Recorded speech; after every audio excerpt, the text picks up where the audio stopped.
Hello বন্ধুরা, কেমন আছো সবাই? আশা করছি সবাই ভালো আছো আর আমি অনেক ভালো আছি। চলে আসলাম একটা নতুন ভিডিও নিয়ে। তো বন্ধুরা, এটা আমাদের বাড়ির বাগান। দেখতে পাচ্ছ মা এখানে বাগানে কাজ করছে।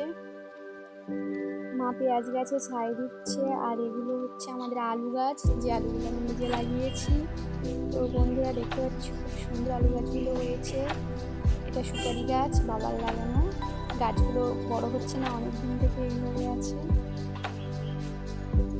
পেঁয়াজ গাছে ছাই দিলে হচ্ছে পেঁয়াজ গাছগুলো খুব তাড়াতাড়ি বড় হবে এবং ওর গোড়াটা আলগা থাকবে, যার জন্য ছাই ওপর দিয়ে জল দিলে সুবিধা হবে সার জল ভেতরে যেতে।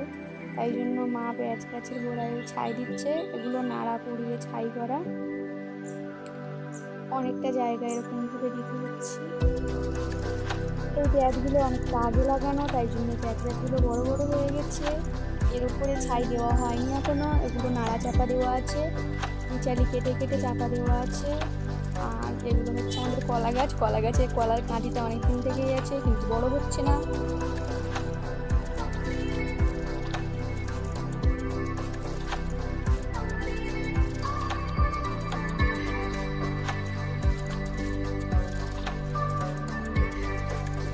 তো বন্ধুরা, এটা আমাদের গাছের লাউ, এই বড় বড় হয়েছে। গরুর গোবর এখানে ফেলা হয়। এই বেগুন গাছগুলোই খুব সুন্দর বেগুন হয়েছে। দেখো বন্ধুরা, খুব সুন্দর বেগুন হয়েছে।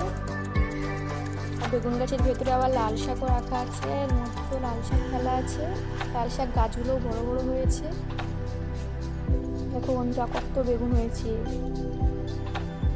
আর এগুলো ধনেপাতা গাছ, যেগুলো বাবা লাগিয়েছে অনেক আগে, কত বড় বড় হয়ে গেছে দেখুন। ওলকপি গাছগুলোও বড় বড় ওলকপি হয়েছে। এখানে যে মাটি ভালো না, তবুও ওলকপিগুলো হয়েছে।